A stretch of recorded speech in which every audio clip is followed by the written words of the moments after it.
Hello, everyone, and welcome to our webinar this evening. We're having an introduction to mindfulness tonight, and we're joined by Veronica Ellis, who's a mindfulness teacher and facilitator.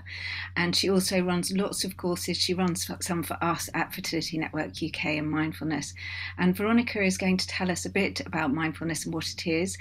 For anyone who wants to know more about Veronica, I have actually put her website into the chat, so I hope that everyone can see it there. If you can't see it, let me know.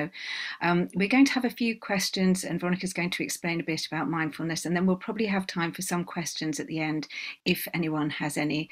And the webinar will be put onto our website and our YouTube channel afterwards, probably in about a week. So you'll be able to return to it if you want to relook at things. But Veronica, it's really lovely to have you with us this evening. And I think you're going to start by just doing a little mindfulness practice. Yes, thanks, Kate. Yeah, it's great to be here. So we're going to begin just with a very short practice. So I'm going to invite you just to put everything down, feel your feet on the floor, and if you feel comfortable, just closing your eyes. And you'll hear a sound of the bell. So the bell is just an invitation to stop.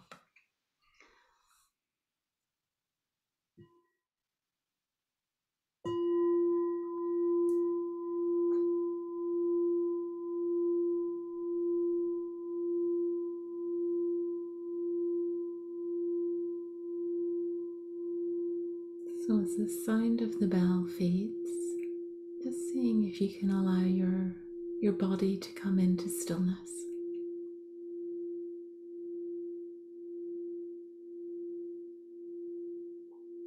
And just noticing where the body is making contact with the surface that you're on. So maybe feeling into the sit bones. Just feeling your feet on the floor. And then just moving your attention up into the shoulders. And noticing how the shoulders feel.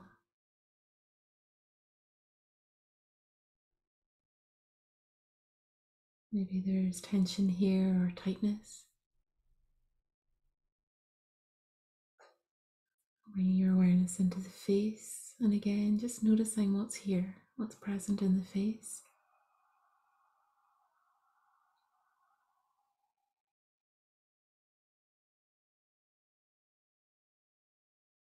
And as the body has become still, just bringing the awareness to the mind and noticing what our mind's doing right now.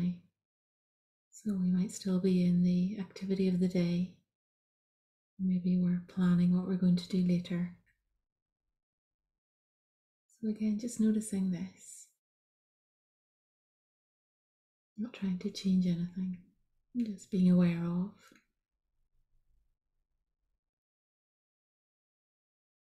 And then just bringing your attention to the breath. And all we're going to do is just take 3 breaths and just follow the movement of our breathing. So following the in-breath all the way in, right to the very end. And then following the out-breath all the way out, right to the very end of the out-breath. Seeing if we can keep our attention right here with our breathing.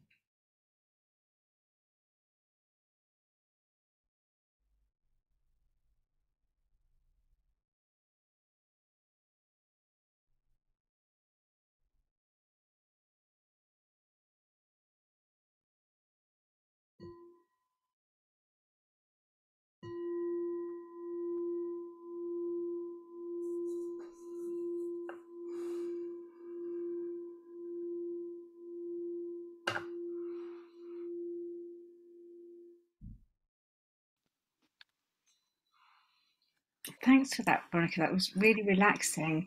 I wonder if you could start by maybe explaining to people what mindfulness actually is.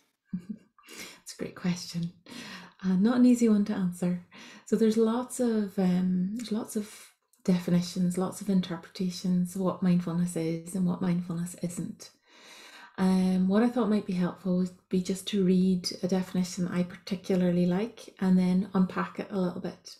So this is a definition by a mindfulness teacher called James Barras, and he describes mindfulness as simply being aware of what is happening right now without wishing it were different, enjoying the pleasant without holding on when it changes, which it will, and being with the unpleasant without fearing it will always be this way, which it won't. So just to maybe unpack that a little bit, mindfulness is about being able to be with whatever life presents us with without falling apart. So it's being able to be with the difficult things, and it's also being able to be with the things that are pleasant and being able to really savor them. So if we think about our brains are very much like Teflon for the positive and Velcro for the negative. So the positive things just kind of slip away, and the negative things just stick. They hang in there. We don't lie in bed at night obsessing about our qualities. We lie in bed at night going over our difficulties, all our negative experiences of the day. So when we practice mindfulness, what we actually do is we begin to redress what's called the negativity perceptual bias. So we have this bias towards negativity. We're wired in that way. So we're built for survival. Our ancestors had to be built for survival because they had to run away from tigers or warring tribesmen. And we have that same wiring in our brains where we're on high alert. We're looking for danger. We're expecting the worst a lot of the time. And that was great for our ancestors. But for us, what happens is we don't release our stress hormones the way they did, because they did run, they did fight, and they did allow themselves time to recover. But our stress hormones build up and build up and build up. And over time, we maybe develop a negative mind state or we get sick. So when we practice mindfulness, we use different types of practices. Maybe talk about that in a minute. Different types of practices to bring us here into the present moment so that we can be with these different aspects of our life. So if we think about our stress levels, if I was to ask everybody here, put up your hand if you felt stressed today. Well, both hands usually go up. And if we think about our stress, most of our stress is in the future or maybe in the past. Certainly we've real stresses that are happening right now, but they're exacerbated by our time traveling minds. We launch ourselves into the future. We engage in if thinking. What if this happens? What if this doesn't happen? If only that had happened. And all that takes us away from the present moment. And that causes us to feel quite depleted, quite scattered. So when we practice mindfulness, we're coming here into this moment, right here, right now. And the more we practice being here, the more we build up a strength in the inside, if you like, a resilience, an ability to, and a capacity to be with. So there's lots of other ways of describing mindfulness. There's lots of things that people are already doing that also is mindfulness. And we might touch on that as we go through the questions. But that's kind of a brief description, I'd say, of mindfulness. And also just to say that it's caught rather than taught. So where does it come from? Where does it originate? So it certainly originates in Buddhism. So it's been around for like thousands of years, really, forever. But it also exists in all contemplative traditions. It's not only from Buddhism. We see it in Christianity. We see it in all traditions. So when you hear the words heart, body, mind, bringing the body and mind together, being aware of your breath, when you hear about kindness and compassion, those are all aspects of mindfulness, and they're very current. They're here now. This is what we kind of aspire to, a way of living, with our heart qualities, using our breath to calm us down.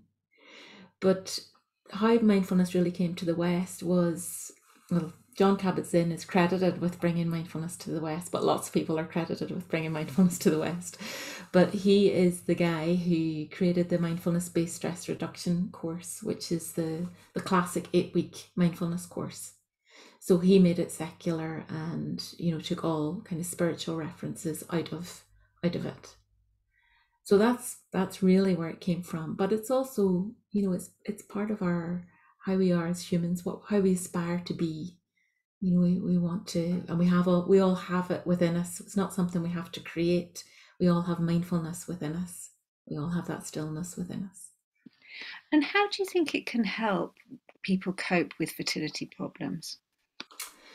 Well, if you, even just from what I just said, if you're experiencing a difficulty, so if that's a fertility issue or any kind of difficulty, we make it worse. We add a layer of it. We'll add a layer onto it by worrying what might and what might not happen. So when we practice mindfulness, we become aware of that. We notice that. So it's often described as putting a second arrow into our chest. So the first arrow, so talking particularly about fertility, the first arrow might be the hurt or the worry or the anxiety around having to go and start the fertility journey. So maybe fear is there. So if we're experiencing fear, when we practice mindfulness, we learn how to take care of that fear so that we can manage it, so that it doesn't take us over. And what happens that it takes us over is not just the fear alone, but it's like a second arrow we put in. So the first arrow is the fear. And then we start to feel maybe angry that we feel afraid. So it's like we stick a second arrow in our chest. And then maybe we start to feel anxious on top of that. So it's like another arrow goes into our chest. So instead of taking out the first arrow and taking care of that wound, we keep adding more. So it's like we add layer upon layer. And that's when we feel overwhelmed. So a lot of the groups that I've worked with, they've arrived and they've been bound by their anxiety. So they're contracted around it. Everything is happening. It's all the anxiety. So when they start to practice mindfulness, it's like they get the courage to look at it, to turn towards it, rather than trying to push away the feeling all the time. And that takes a lot of practice. So there's lots of things that we do in preparation so that we are able to do that, so that we can turn towards it. But when we turn towards it, we have a bit more mastery over it. And we learn then about self-compassion and about kindness, about things that we can actually say to ourselves to encourage ourselves and to strengthen ourselves. And is mindfulness something that people can just do by themselves at home, or do they need to do a course? I mean, how would you recommend that people started doing it? Both. So they could do both. I would recommend people doing a course simply because when I'm leading a course, we do a thing called the inquiry. And the inquiry it's a space that we create after doing a practice where I will say to people, well, what did you notice in that practice? Or what happened for you in that practice? And that's where people get to say, well, do you know what? I noticed my mind was wandering all the time. And I don't think I can do this. I don't think mindfulness is for me because I couldn't stop thinking about my work tomorrow, or I couldn't stop thinking about the appointment that I have to go to, and just feel worse. I feel more stressed. So people have this misunderstanding that mindfulness is going to keep them calm straight away, and it's about being calm, it's about getting rid of your thoughts. So when you do a course, we have this inquiry process where we then look at that, we unpack that, we share with each other all of our difficulties in practice, and we get a better understanding of exactly what mindfulness is. So even in that short kind of explanation, you might have picked up, so mindfulness isn't about getting rid of your thoughts. It's not about being calm all the time, but it is about being able just to notice what's happening in your present moment. And that's like step one. So just noticing is step one, and it's a huge step because quite often we don't notice what's going on because we're so caught up in the feeling, or we're so caught up in the worry. Could you tell us a bit about the courses that you do for Fertility Networks? I know you do quite a few courses for us, which are all Yeah. free when we offer them to people. But I wonder if you could talk us through a bit about how you do them and what kind of things you can do in those courses that can actually help people to sort of deal with things a bit better. Yeah, sure. So I do the introduction to mindfulness course and then the 8 week course. So the introduction is just a lighter version of the 8 week course, and it doesn't have a full day of mindfulness. So the 8 week course has a full day of mindfulness and is much more in depth. So maybe I'll talk about the 8 week course and you'll get a sense then of what might be in the introductory course. So the 8 week course follows a process. So each week builds on the previous week. So we start off looking at what mindfulness is, exploring that. We talk a little bit about the science behind it, the benefits, what the research has shown. We look at the neuroscience, the neuroplasticity. So we talk a little bit about the brain, and that just helps people to think, okay, so this is real. This isn't just somebody come rocking up and saying this is a good idea. You want to try this? So we look at the research first of all, not in a lot of depth, but just as a reassurance and as a motivation as well. And then we spend a couple of weeks really practicing bringing our attention into our bodies and bringing our attention to our breath. And that is the start of like a mind training, because most of the time we're caught up here in our thinking mind and we've forgotten what's going on down here, or else we've lost, particularly with the fertility groups, we've lost a lot of confidence in our bodies, and we spend a lot of time then befriending our bodies. And there's so much information here that tells us about how we're feeling. But really, the first 2 weeks, that's what we're doing. So we're doing awareness of breath, we're doing awareness of body, we're doing body scans, and there's a lot of home practice in the weeks in between.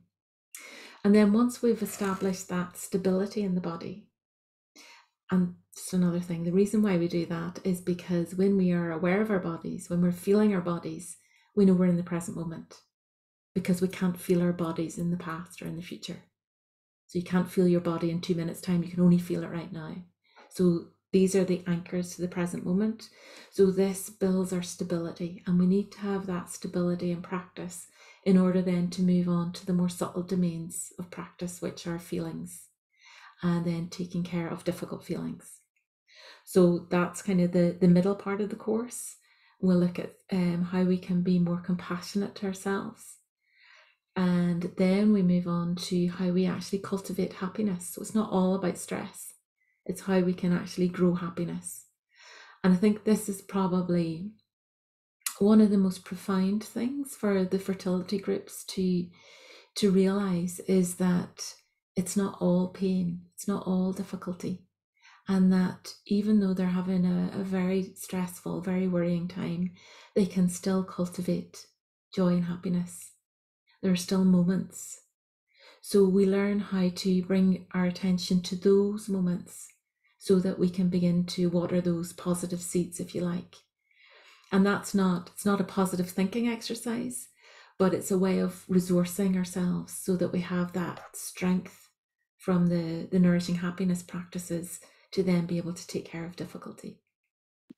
So we know that those courses are brilliant for people who can do them, but not everyone has 8 weeks, and we're not doing the courses every single week, and they're quite small numbers. But I Yeah. understand that you also do some practices that people can join free through your website. I wonder if you could just explain a bit about those. Yeah, so I have every Monday and Friday morning. I started this at the very start of the pandemic, just as a way to support people, and it's continued. People find them helpful, so I'm just keeping going with them. And they're at 7 o'clock every Monday and Friday, and they last for 20-25 minutes. And I just lead a guided practice. Usually I read a poem at the end with a little pause, and then people go on with their day, hopefully feeling a bit more strengthened to start their day. So they're free. And if you just go onto my website, you can get the link there. It's just on the homepage. So just click there. You'll be sent a registration, and then you'll get a link to join. So you can join in whenever, and you don't have to put your camera on. Usually I'm quite fussy about cameras being on in courses, but for the morning meditation, there's no need to have your camera on. So you can just show up and see if you like it. I have actually put the details of Veronica's website in the chat, and they'll be on the website webinars page once this webinar goes up, the recording of the webinar goes up. Veronica, do you have other resources on there as well? I mean, if someone wanted to like read a book about mindfulness or something like that, are there other things that are on there? Yeah, so I have a reading list, and I have some videos. There's a couple of blogs. There's lots of bits and pieces, and there's other meditations that if you just click on them, it takes you to SoundCloud. So there's a few other meditations there. Yeah, there's bits and pieces and links to different things, and also different stuff about my classes and courses. So That's yeah. really helpful. Thank you. We haven't had any questions through yet, but I wondered if did you want to do another little practice? We've got 10 minutes left before we finish Yeah. today. Yeah, so what we could do, just also to say that mindfulness it's not only sitting meditation, and it's not only the body scan practice. So usually when people do mindfulness for the first time, it's a body scan that they do, which is what I'll do a wee mini one with you now. But mindfulness is mindfulness of something. So we have mindful movement, we have mindful walking, and in fact, anything that you're doing, you can do it mindfully. So if you particularly enjoy knitting or running or swimming or cooking, you can make that into a mindful activity. So it might be something fun, maybe to experiment with. So the only guidance I would give you on that would be to just do that one thing. So quite often, if we're doing something, we're thinking of lots of other things, or we're doing a couple of things at once. Maybe we're cooking and we're also doing the dishes and we're turning on the radio. So just bring your awareness to that one thing. Become aware of your breath and see, can you monotask? Multitasking isn't cool anymore. It's all about monotasking. So just wanted to say that mindfulness isn't just about the sitting meditation or the body scan, but it's also everything else in our lives, if we just bring our awareness to it. So let's do a little practice. We'll do this maybe for about 7 minutes, 6 or 7 minutes. And all you need to do is find a way of sitting or lying down that feels comfortable. Mostly the body scan is done lying down, and usually it lasts for about 45 minutes. So this is just a wee taste of it. And as I said, mindfulness is caught rather than taught. So you'll be sick of listening to me at this stage and be glad that you're just going to do a practice.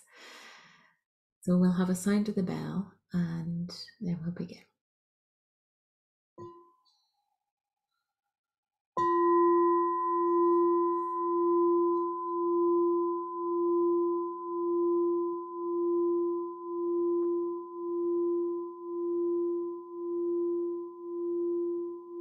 Just taking a moment to make sure you're comfortable, whether you're lying down or sitting up. And just having a sense of the length of the body.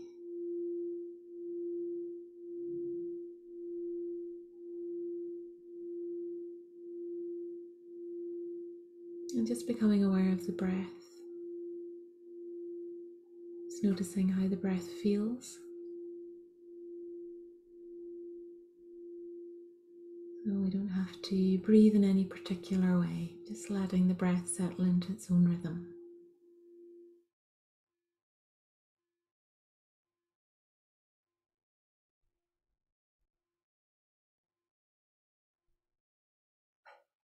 And then we're going to move our attention. So it's almost like a spotlight. We're moving our attention down through the body, into the feet, and just noticing how the feet feel. So if we really bring our attention to our toes, we might notice maybe a slight throbbing or maybe the temperature. Maybe nothing at all, so that's also fine. And then just becoming aware of the feet and all the little bones and muscles that make up the feet.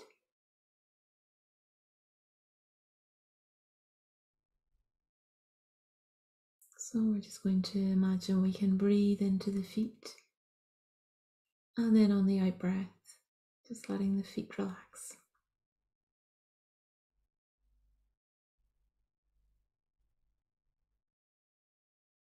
You might notice that your mind has wandered off. So maybe you're doing a bit of time traveling. So that's okay. Just notice that. That's just what minds do. And just bring your awareness now back to the body. And just noticing the legs. Noticing if there's any tightness or tension or holding.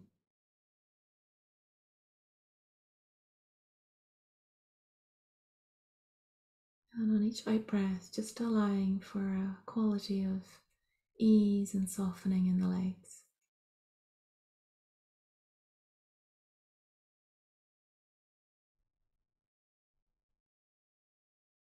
And then just moving the awareness up into the back, as if we can breathe right up through the spine. And on the out breath, just letting the awareness move to the sides of the body.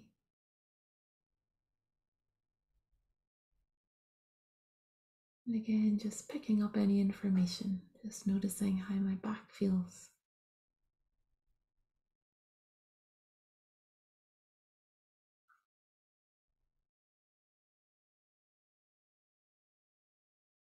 And breathing into the shoulders and noticing where the shoulders are. Sometimes they rise up towards our ears. So maybe on the out breath, we can really let the shoulders drop.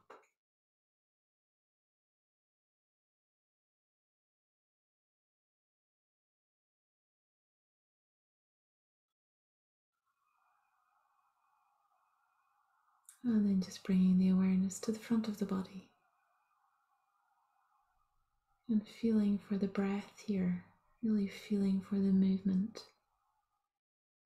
Maybe the movement in the chest, the rise and fall as the lungs fill with air and then release it.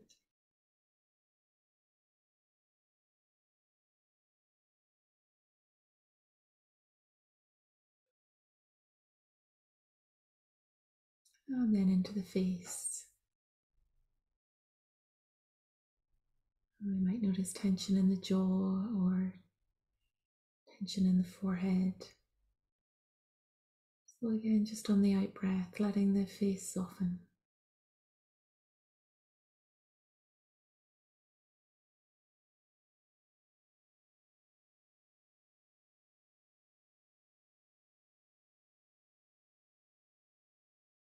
And now just expanding our attention. So taking in the whole body and just having a sense of the whole body breathing. Breathing in and letting the body be filled with the in-breath. Breathing out, letting the body soften and ease with the out-breath.